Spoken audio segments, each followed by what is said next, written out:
আকাশবাণী কলকাতা। খবর পড়ছি চন্দ্রচূড় সরকার। প্রথমে বিশেষ বিশেষ খবর। প্রধানমন্ত্রী নরেন্দ্র মোদী আজ গুজরাটের দাহোদে 24,000 কোটি টাকার একাধিক উন্নয়নমূলক প্রকল্পের উদ্বোধন ও শিলান্যাস করেছেন।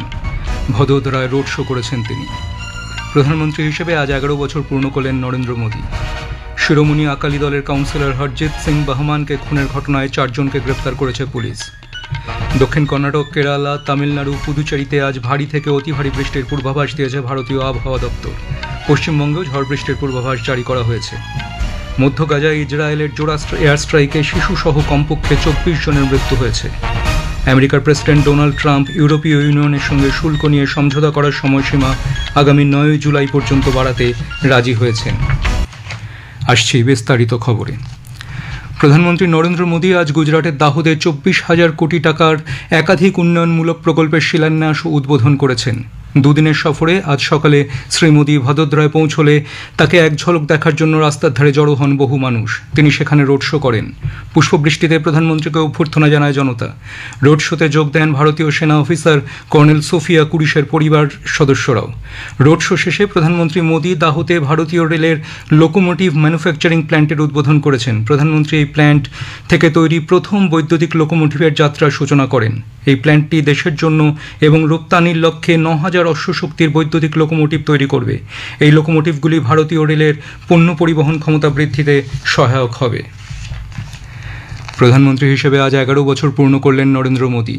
2014 সালে আজকের দিনে দেশের 14তম প্রধানমন্ত্রী হিসেবে শপথ গ্রহণ করেছিলেন শ্রী মোদী। কোটি কোটি ভারতীয় স্বপ্ন এবং আকাঙ্ক্ষা পূরণে এই কবছরে একাধিক উন্নয়নমূলক পদক্ষেপ করেছেন প্রধানমন্ত্রী। नरेंद्र दामोदर दास मोदी ईश्वर की शपथ लेता हूं कि मैं विधि द्वारा स्थापित भारत के संविधान के प्रति सच्ची श्रद्धा और निष्ठा रखूंगा। मैं भारत की प्रभुता और अखंडता का अक्षुण्ण रखूंगा। প্রথম থেকেই নরেন্দ্র মোদীর উদ্দেশ্য হল দরিদ্র মানুষের জীবনে পরিবর্তন আনা। সবকা সাথ, সবকা বিকাশ, সবকা বিশ্বাস এবং সবকা প্রয়াস এই মন্ত্রকে পাথেয় করে 11 বছর ধরে কাজ করে চলেছেন শ্রী মোদী। স্বরাষ্ট্রমন্ত্রী অমিত শাহ আজ নাগপুরের জামটায় স্বস্তি নিবাস জাতীয় ক্যান্সার প্রতিষ্ঠানের শিলান্যাস করেছেন। তিনি চিচলিতে নাগপুর ক্যাম্পাসে জাতীয় ফরেন্সিক বিজ্ঞান বিশ্ববিদ্যালয়ে শিলান্যাস করেছেন। শ্রী শাহ 3 দিনের সফরে আজ মহারাষ্ট্রে রয়েছেন। ঝাড়খণ্ডের লেটহার পুলিশ 3 দিনের ব্যবধানে মাওবাদী দমন অভিযানে ফের সাফল্য পেল। গুলির লড়াইয়ে নিহত হয়েছে মাওবাদী নেতা মনীষ যাদব। তাকে ধরার জন্য 5 লক্ষ টাকা পুরস্কার ঘোষণা করা হয়েছিল। অন্যদিকে অপর মাওবাদী নেতা কুন্দন খেরোয়ারকে গ্রেপ্তার করা হয়েছে। তাকে ধরার জন্য 10 লক্ষ টাকা পুরস্কার ঘোষণা করা হয়েছিল। এর আগে এনকাউন্টারে নিহত হয় জেজেএমপি কমান্ডার পাপ্পু লোহার। শিরোমণি আকালি দলের কাউন্সিলর হরজিৎ সিং বাহমানকে খুনের ঘটনায় পাঞ্জাবের অমৃতসর পুলিশ আজ 4 জনকে গ্রেপ্তার করেছে। পাঞ্জাব পুলিশের প্রধান গৌরব যাদব জানিয়েছেন, পুলিশ বাহিনীকে লক্ষ্য করে গুলি চালায় গুরপ্রীত সিং গোপী নামে এক অভিযুক্ত। পুলিশের পাল্টা গুলিতে তার পায়ে চোট লাগে। ধৃতের কাছ থেকে একটি পিস্তল উদ্ধার করা হয়েছে। গতকাল অমৃতসরের এক বাজারে হরজিৎকে গুলি করে বাইক নিয়ে চম্পট দেয় দুষ্কৃতীরা। এর আগে বেশ কয়েকবার হুমকি দেওয়া হয়েছিল ওই কাউন্সিলরকে। মধ্য গাজায় ইসরায়েলের জোড়া বিমান হামলায় শিশুসহ কমপক্ষে 24 জনের মৃত্যু হয়েছে। গাজা শহরের ফাহমি আল জারগাওয়া স্কুলকে লক্ষ্য করে হামলা চালানো হয়। সেখানে কয়েকশো মানুষ আশ্রয় নিয়েছিলেন। অন্যদিকে ইয়েমেনের হুথি জঙ্গিরা দাবি করেছে তারা ইসরায়েলের বেন গুরিয়ান আন্তর্জাতিক বিমানবন্দরে মিসাইল হামলা চালিয়েছে। ইসরায়েলের ওপর নিষেধাজ্ঞা চাপানোর কথা বিবেচনা করতে আন্তর্জাতিক মহলের কাছে আর্জি জানিয়েছে স্পেন। খবর শুনছেন আকাশবাণী থেকে। দক্ষিণ কর্ণাটক, কেরালা, তামিলনাড়ু, পুদুচেরিতে আজ ভারী থেকে অতি ভারী বৃষ্টির পূর্বাভাস দিয়েছে ভারতীয় আবহাওয়া দপ্তর। পাশাপাশি আগামী 2-3 দিন বজ্রবিদ্যুৎ সহ ঝড় বৃষ্টির পূর্বাভাস রয়েছে দিল্লি, অন্ধ্রপ্রদেশ, গুজরাট, হরিয়ানা, চণ্ডীগড়, হিমাচল প্রদেশ, ঝাড়খণ্ড, পাঞ্জাব ও রাজস্থানে। অন্যদিকে বাতাসে অত্যধিক জলীয় বাষ্পের উপস্থিতি এবং স্থানীয়ভাবে বজ্রগর্ভ মেঘ তৈরি হওয়ায় আগামী 27 তারিখ পর্যন্ত রাজ্যের সর্বত্র সব জেলাতেই হালকা থেকে মাঝারি বৃষ্টির পূর্বাভাস জারি করা হয়েছে। আলিপুর আবহাওয়া দপ্তরের বিজ্ঞানী সৌরিশ বন্দ্যোপাধ্যায় আকাশবাণীকে জানিয়েছেন, উত্তর ও পশ্চিম মধ্য বঙ্গোপসাগরের কাছাকাছি অঞ্চলে একটি নিম্নচাপ তৈরির সম্ভাবনা রয়েছে। এর প্রভাবে কলকাতা সহ দক্ষিণবঙ্গের সব জেলায় 28 তারিখ থেকে বৃষ্টির পরিমাণ বাড়বে। Chief of defence staff general Anil Chauhan গতকাল উধমপুরে ভারতীয় সেনার নর্দার্ন কমান্ড পরিদর্শন করেছেন। তিনি সীমান্তবর্তী এলাকার বাসিন্দাদের পুনর্বাসন ব্যবস্থা খতিয়ে দেখেন। জম্মু ও কাশ্মীরের সীমান্ত সুরক্ষা এবং সন্ত্রাসবাদ নির্মূল করতে ধারাবাহিক পদক্ষেপের কথা শ্রী চৌহানকে জানান সেনার নর্দার্ন কমান্ডার। সিডিএস হরিয়ানার চান্দি মন্দির মিলিটারি স্টেশনে ওয়েস্টার্ন কমান্ডো পরিদর্শন করেন। বিদেশমন্ত্রী এস জয়শঙ্কর কানাডার বিদেশমন্ত্রী অনিতা আনন্দের সঙ্গে ফোনে দুই দেশের মধ্যে দ্বিপাক্ষিক সম্পর্ক জোরদার করা নিয়ে কথা বলেছেন। সোশ্যাল মিডিয়ার এক পোস্টে বিদেশমন্ত্রী কানাডার বিদেশমন্ত্রীকে তাঁর সফল কার্যকালের জন্য শুভেচ্ছা জানিয়েছেন। অন্যদিকে দ্বিপাক্ষিক সম্পর্ক মজবুত করতে এবং আর্থিক সহযোগিতা বাড়ানো নিয়ে গঠনমূলক আলোচনার জন্য ড জয়শঙ্করকে পাল্টা ধন্যবাদ জানিয়েছেন কানাডার বিদেশমন্ত্রী। আমেরিকার প্রেসিডেন্ট ডোনাল্ড ট্রাম্প ইউরোপীয় ইউনিয়নের সঙ্গে শুল্ক নিয়ে সমঝোতা করার সময়সীমা আগামী 9 জুলাই পর্যন্ত বাড়াতে রাজি হয়েছেন। গতকাল মার্কিন প্রেসিডেন্টের সঙ্গে ইউরোপীয় কমিশনের প্রেসিডেন্ট উর্সুলা ফোনে কথা বলেন। তারপরেই এই সময়সীমা বাড়ানোর কথা জানালেন ট্রাম্প। মার্কিন প্রেসিডেন্ট প্রথমে ইউরোপীয় ইউনিয়নের অধিকাংশ পণ্যের ওপর 20% শুল্ক ঘোষণা করেন। পরে তা কমিয়ে আগামী 8 জুলাই 10% শুল্ক ধার্য করেন ট্রাম্প। তবে গত শুক্রবার ইউরোপীয় ইউনিয়নের পণ্যের ওপর 50% শুল্ক বৃদ্ধির হুমকি দেন তিনি।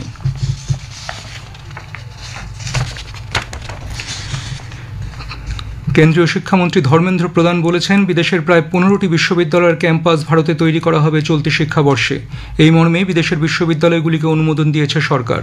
নতুন দিল্লিতে আজ এক অনুষ্ঠানে একথা জানান শিক্ষামন্ত্রী। শ্রী প্রধান জানান, আগামী বছর থেকে এই কাজ শুরু করবে লিভারপুল বিশ্ববিদ্যালয়। কেন্দ্রীয় মন্ত্রী জানান, অস্ট্রেলিয়ার 2 বিশ্ববিদ্যালয় তাদের পাঠনক্রমে গুজরাট শুরু করেছে। আইপিএলে আজ জয়পুরে পাঞ্জাব কিংস মুম্বাই ইন্ডিয়ান্সের বিরুদ্ধে খেলবে। খেলা শুরু সন্ধে 7:30টায়। দিল্লিতে গতকাল আইপিএলের ম্যাচে সানরাইজার্স হায়দ্রাবাদ 110 রানে কলকাতা নাইট রাইডার্সকে হারিয়ে দিয়েছে। সানরাইজার্স প্রথমে ব্যাট করে 3 উইকেটে করেছিল 278 রান। হেনরিক ক্লাসেন 105 রানে অপরাজিত থাকেন। ট্রাভিস হেড 76 রান করেন। জবাবে নাইট রাইডার্সের ইনিংস 18 ওভার 4 বলে 168 রানেই শেষ হয়ে যায়। সানরাইজার্স 14 ম্যাচে 13 পয়েন্ট নিয়ে ষষ্ঠ এবং গতবারের বিজয়ী কেকেআর 14 ম্যাচে 12 পয়েন্ট সংগ্রহ করে পয়েন্ট তালিকার 8ম স্থানে রইল। শেষ করার আগে খবরের বিশেষ অংশ আরেকবার।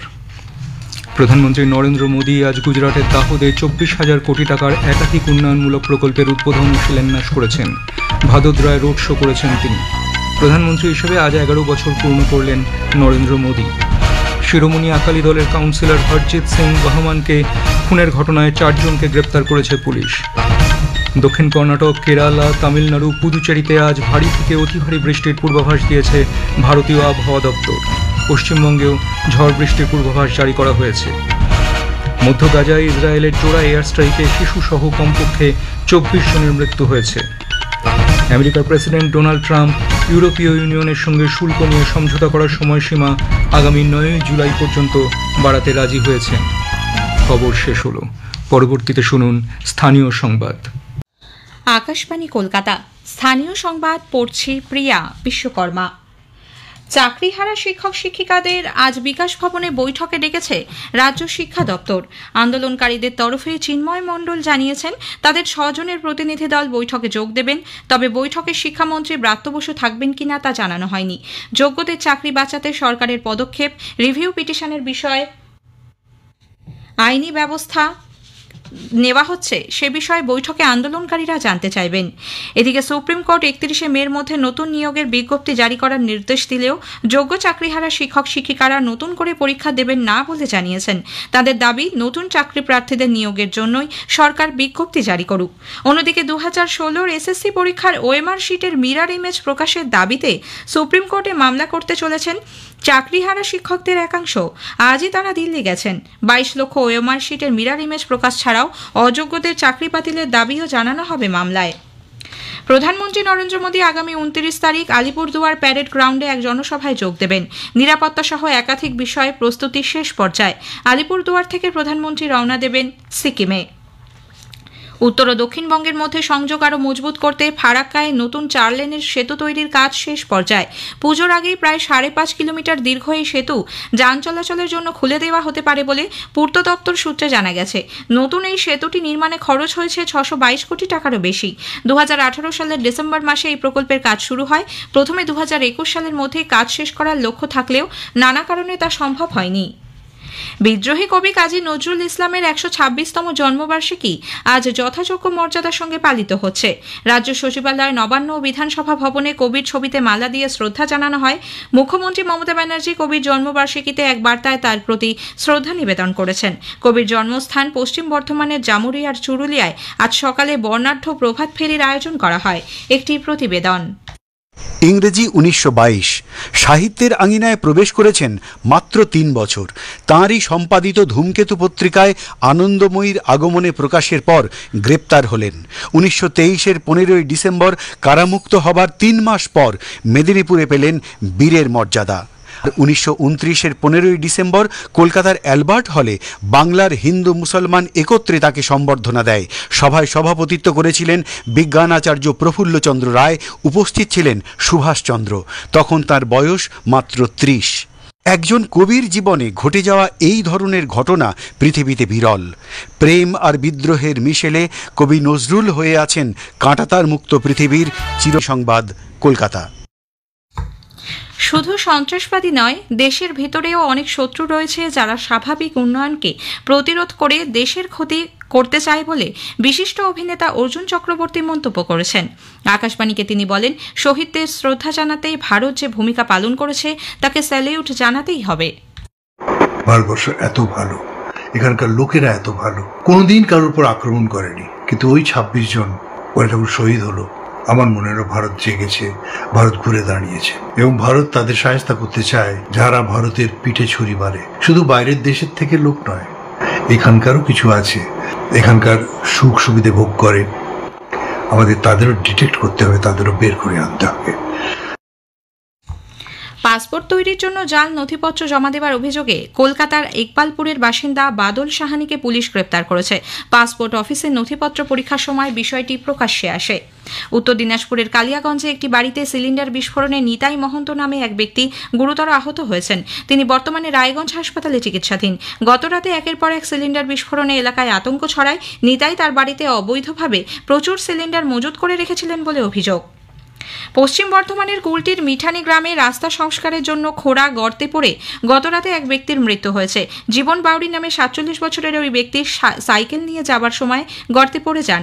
এই ঘটনায় আসানসোল দুর্গাপুর উন্নয়ন পর্ষদের ঠিকাদার সংস্থার বিরুদ্ধে গাফিলতির অভিযোগ উঠেছে। বাতাসে অত্যধিক জলীয় বাষ্পের উপস্থিতি এবং স্থানীয়ভাবে বজ্রগর্ভ মেঘ তৈরি হওয়ায় আগামী 27 তারিখ পর্যন্ত রাজ্যের সব জেলাতেই হালকা থেকে মাঝারি বৃষ্টির পূর্বাভাস দিয়েছেন আলিপুর আবহাওয়া দপ্তরের বিজ্ঞানী সৌরিশ বন্দ্যোপাধ্যায়। 28 তারিখে ভারী বৃষ্টির সম্ভাবনা থাকছে দক্ষিণবঙ্গের উপকূলের কাছাকাছি কয়েকটা জেলা, যেমন উত্তর দক্ষিণ 24 পরগনা, পূর্ব পশ্চিম মেদিনীপুর। অন্যান্য জেলাগুলোয় মাঝারি ধরনের বৃষ্টিপাতের সম্ভাবনা থাকবে। আর 29 তারিখে ভারী বৃষ্টির সম্ভাবনা থাকছে উপকূলের কাছাকাছি এই জেলাগুলো, সেই সাথে কলকাতা, হাওড়া, হুগলি, ঝাড়গ্রাম এই জেলাগুলোতে। 30 তারিখেও ভারী বৃষ্টির সম্ভাবনা থাকছে মেনলি দক্ষিণবঙ্গের পশ্চিমের দিকে কিছু কিছু জেলায়, কলকাতা পার্শ্ববর্তী অঞ্চলে। বৃষ্টিপাতের পরিমাণ 28 থেকে পরবর্তী 3-4 দিন বেশির দিকে থাকবে। কলকাতা সহ বিভিন্ন জেলায় ইতিমধ্যে বৃষ্টি হচ্ছে। দক্ষিণ 24 পরগনার নামখানা, সাগর, পাথর প্রতিমা, কাকদ্বীপ সহ বিভিন্ন এলাকায় সকাল থেকে ভারী বৃষ্টি হচ্ছে। বঙ্গোপসাগরে ঘূর্ণাবর্ত এবং অমাবস্যার কটাল এই দুয়ের জেরে আজ সুন্দরবনের নদী ও সমুদ্র উত্তাল রয়েছে। স্থানীয় সংবাদ শেষ হলো।